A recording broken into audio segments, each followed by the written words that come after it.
And we didn't have the one microphone box. All right, yeah, Penny. Hang on 1 second. Hang on, I gotta put a card in my thing. That's a chitty I'm good. Sorry, hold on, I gotta move the microphones around a little bit. Fine.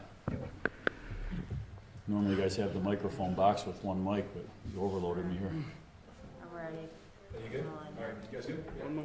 Isaac? Yep, good to go. Commissioner?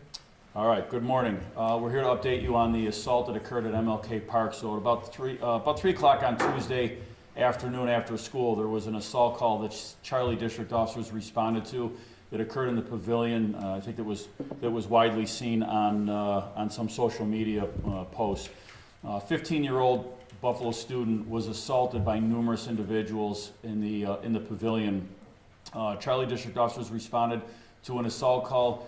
They were able to get there pretty quickly and had to call an ambulance. The victim was unconscious, was transported to Women and Children's Hospital by AMR. Detectives immediately began an investigation. They got engaged, and later on that evening, they met with the mother of the student victim at the hospital, were able to obtain more information. Yesterday was a very active day for our detectives and our officers. The detectives put in a significant amount of work. They took a large number of statements. They acquired a decent amount of video, and they spent the entire day going through statements, going through video, and they were able to hone in on numerous suspects, 3 in particular. While they were working this case, they engaged with the district attorney's office, who would work side by side with our detectives every step of the way on this investigation.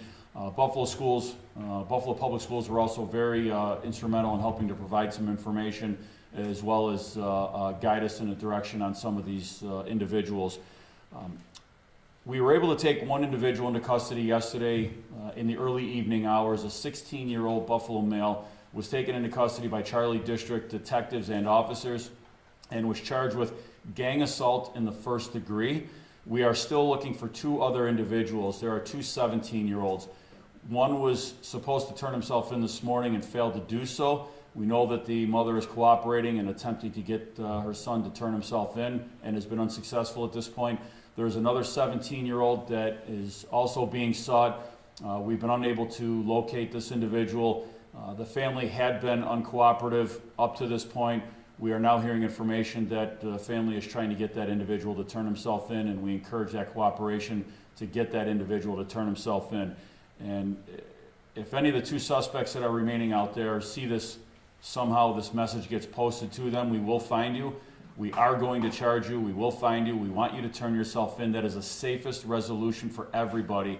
Turn yourself in. You can go to Charlie District Station to Ferry Fillmore or any police station, any police officer, but we encourage you to turn yourself in. We want a safe resolution to this case. All of the defendants and the victim are all members of the East High School community. I know that's a question that has come up, but they all part of the East High School community. There was an incident that occurred earlier in the day in school. However, we have no information at this point that any physical confrontation occurred in the school. While they were at the pavilion area at MLK Park is what led to the assault that occurred. It was a continuation of what had occurred earlier. I'm not going to get into the motive or what specifically was the issue that occurred in school and occurred after school. We're going to leave that for the court documentation. But there was an incident that, nothing physical, that did spark at least the initial onset of this that led to the assault. We have received a significant amount of cooperation from members of the community. This has been very helpful. When you have an individual that has been assaulted to the extent that this 15-year-old has been, there is absolutely no place in our society for this. And there is in particular no place in our society to not cooperate and or cover up for what occurred here. We have received a significant amount of cooperation, and we are very pleased to report that. And that got us into a position that we were able to identify 3 suspects rather quickly. So, or at least identify them to prepare for arrest. As I said, we were able to make 1 arrest, still searching for the other 2. The last update that we have on the victim was that he was at Women and Children's Hospital, still in the intensive care unit. If that has changed at this point, the last update I got, that he was still in the intensive care unit. He has significant injuries, including a brain bleed, 2 broken clavicles, and there's possible spinal injuries, to name a few. So they are rather significant. He was knocked unconscious at the time of the assault. All the defendants, when they are taken into custody, they will be charged as adolescent offenders. It'll be up to the district attorney's office how that proceeds. I've spoken with the district attorney himself, Michael Kane, on this case. I know that they, again, have been working side by side with our detectives. They will move forward on that case as the law allows and as the law permits. But they all will be similarly charged with gang assault in the first degree, which is when an individual, a suspect, is aided by 2 or more persons with the intent to cause serious physical injury, and you do cause serious physical injury. That is the definition of gang assault in the first degree. So with that, I'll take any questions at this point. Commissioner, the 2 other suspects you're looking to get in touch with, are they also men? Are they males? 17-year-old males, yes. Okay, so all 3 are? Yeah, at this point, I'm not going to identify them. We are still working through numerous avenues, our detectives are, to locate them. If it gets to the point that we do have to identify them, and there are variances in the law on identifying adolescent offenders or juveniles, and then after the arrest, then we have to redact that and pull that back. I know that's kind of tough to pull back, but if we have to identify them for public safety, for the greater public good, then we will do that. But right now, we're still working through our investigative avenues. Is there a chance for more arrests? I mean, we saw the video, and there's a lot of people there. I mean, if you're able to identify others in that video, what happens? So right now, we feel comfortable with 3 arrests. If something were to change, then we would certainly look at that. But as I said, there has been a significant amount of cooperation. We've gotten numerous views of various videos that were taken at the time, and our detectives spent a considerable amount of time going through all of that video. So right now, we're confident with the 3 arrests that we are looking to make. 1 made, 2 more to go. Commissioner, you said the mother of the 17-year-old who is cooperating with you is trying to, I think you said locate her kid or try Yes. I mean, aren't those words troubling? She's trying to locate her 17-year-old to bring in? You know, I don't know the dynamic there, but I think we're all keenly aware that there are troubled juveniles out there, troubled adolescent offenders, to stick with the legal terms, but, youth.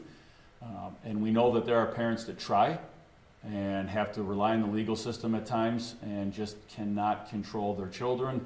Unfortunately, some of them get caught up in the street life. That doesn't mean that we don't have parents that are trying. We also know that we have parents that are not engaged and are not very helpful. I'm not saying that in this case. We know that the mother has been helpful, and she has been trying to encourage her son to turn himself in.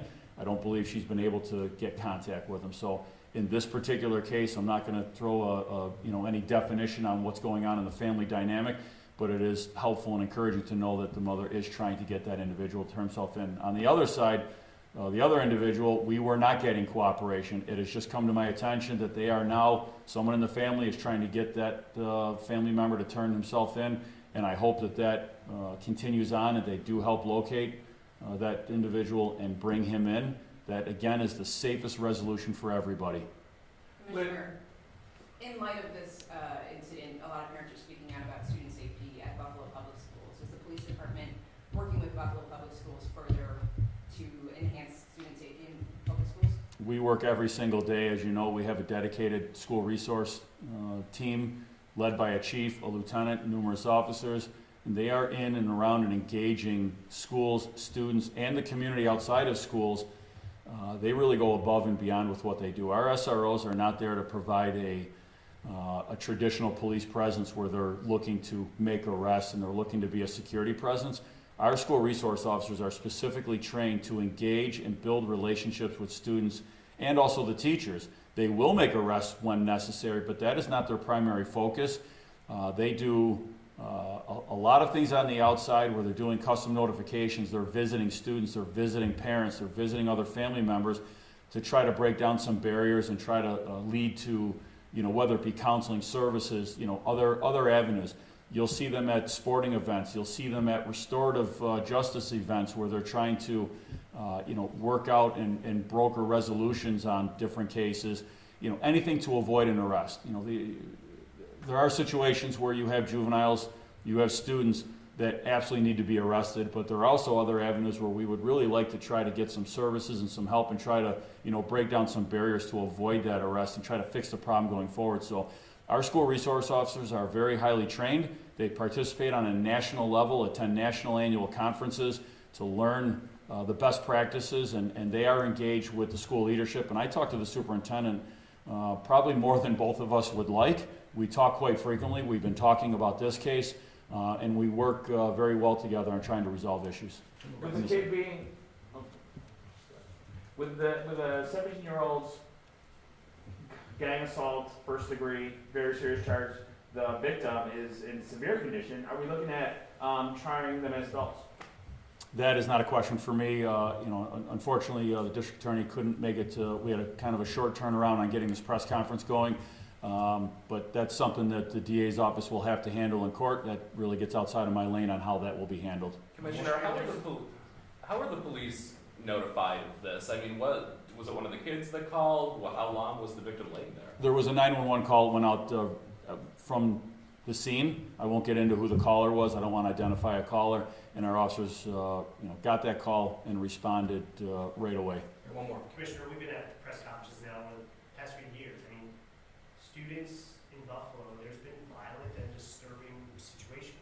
You drive downtown, you go out of school, they're just fighting, they're doing different things. I mean, what is the message to students out there? I mean, this is a serious, serious incident, and it feels like it just keeps happening. This particular incident obviously is very serious. We have very serious physical injuries in this particular case. I think if you look at schools across the country, going back to when I was in school, kids are going to fight. We know that. You see kids around downtown, and you see large amounts of kids, and it can be concerning to some people. Sometimes you do get fights. They don't rise to this level. It is, I'll say, more on the rare side to have an injury, an assault of this nature. We have numerous officers every day after school that are in the downtown corridor to, as a presence, to break things up, to keep kids moving along. This isn't just a Buffalo problem. We see schools across the country that have, issues with fights, and sometimes other issues occur. So, there's a lot of things that are available to kids without kind of getting into the school side of things. There's sports, there's other after-school projects, there's other things that they can get involved in, and that's what we encourage. Keep kids involved. The more free time that our youth has on their hands, the more apt they are to get in trouble, and we try to keep them engaged as much as possible. Awesome. Thank you. Thanks, Commissioner. All right, thank you.